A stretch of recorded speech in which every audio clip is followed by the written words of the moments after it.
Hi, it's Luke from Breakbulk. We're here with Mohammad from DSV, and we've just left the session on risk mitigation, which you were the moderator of. What were your key takeaways from that session? Thank you.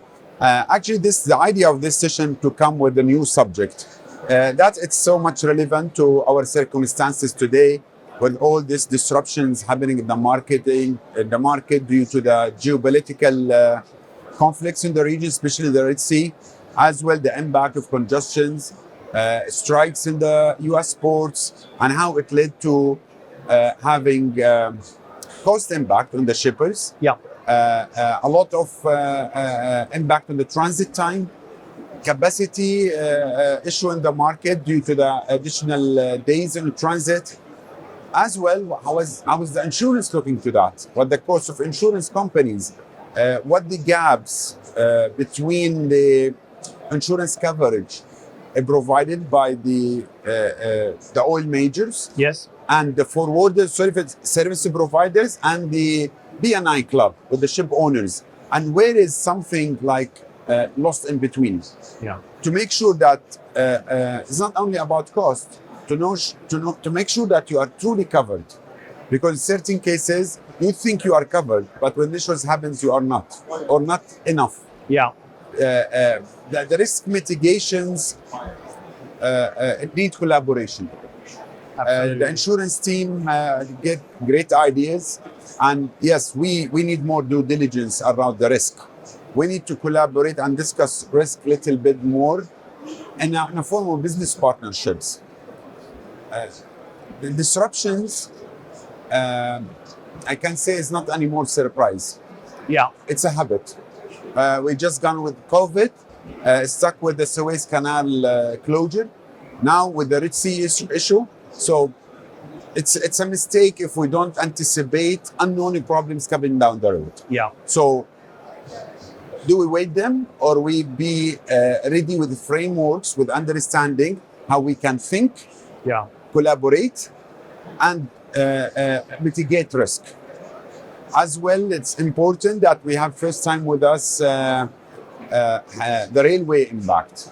Hafid trains that they are now having a service from Sohar to UAE. That's very interesting, because you can terminate shipments in Sohar and you can reach to the rest of the GCC by railways. Now, I'm not talking about the super heavies, Yes. but the majority of the cargo is not super heavy. Sure. If frequency-wise, the super heavies are very less, Yeah. despite there being the huge volume. Yeah. But containers, project cargo, OCTG, all the weather engage are massive. So we have alternatives.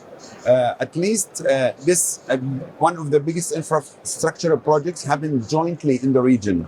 Now, they still come with new challenges, like, are we ready from customs ecosystems to receive cargo and get it already straight away delivered to somewhere in the GCC? Not 100% yet. Still has to be free zone to free zone. Those discussions, it's a good platform, thanks to Breakbulk, to bring such experts from Maersk, from BBC, from insurance clubs, from air products, showing Right. their experience, Yeah. and how they manage risk in the Red Sea. This gives us hope that if the problems comes, you are welcome. We have here a strong knowledge, people able to collaborate and think to overcome those challenges. Yes. And solve them together. Yes. Now, you're based in Abu Dhabi. Can you tell us what's going on in your region? Now, as you know, UAE continue investing. The markets in UAE and Saudi in particular, they're offering the ship owners and the shippers a lot of business. The infrastructure here is over the top. Yeah. And I'm talking about the integration. I'm talking about free zones, about fiscal transactions, about ability to establish a company, boats, availability of assets, and the trust. And this is a market you can invest on it. I'm being in many also business programs with the Chamber of Abu Dhabi for promoting Abu Dhabi, and listen to what the market wants, where we can do better. through a lot of working group, and it get a very nice impact. Like the collaboration is amazing. When it comes to us as a DSV, we focus on equality. We focus in good value of money. We need to make sure that we deliver our shipments to our client on time, all the time. Yeah. So we are coming with a lot of innovations. Some of it include robotics process automations. Some of it includes AI. We're coming with total supply chain solutions. We want to make our customers' journey during his supply chain very unique, very personalized, and able to manage risk, not emergencies. Right. We don't want system that only alert us there is an exceptions. We need data that we can manage, engineer, and prevent the exceptions. And this is where I'm always tell the people, AI is very nice, but you need to know how to use it. Absolutely. How to make it functional within your ecosystem. Yeah. So today, if we can avoid the trigger, that means we successfully manage the risk. Yeah. And we avoid impacts on schedules and cost. That doesn't mean sometimes we have to be the lowest in the price, but we need to be the best in value of money. Yeah. And make sure that our customers at the end have the right productivity, efficiency, and we are still good to our investors. Yeah. And how far along the AI journey are you as a company? I think AI is a journey just started. Despite that, the improvements with the current computing capabilities is massive. This is now, for example, we launched a drone system, a drone command center with ADNOC LNS.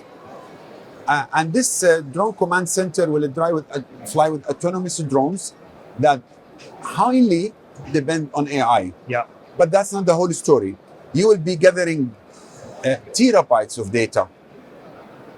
What AI can process in a few minutes, you need 6 months to process it if you use 20 people. Yeah.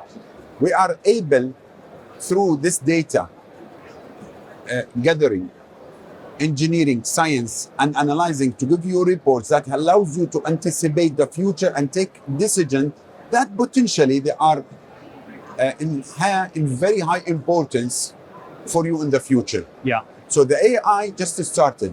Where we will be in 1 year, 2 years, 3 years, it's another place. Yeah. Where you find now ministries for AI, in every board meetings, in every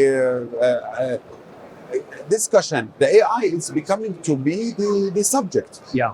So I think we are in baby steps yet, despite what we're achieving a lot, but the future will be much brighter. Yeah. And what's your outlook for the rest of the year? Now, this year is it's very important. A lot of projects that were in engineering and tendering and announced, awarded. Everyone looking at the situation geopolitically is coming hopefully calmer in the region. That will open again the supply chain accelerated manner. It's like a window. We want everyone to execute faster. A lot of modularization happening in the region. A lot of talks about sustainability. Yeah. That's mean wind, solar, plus change of mindset. Yes. We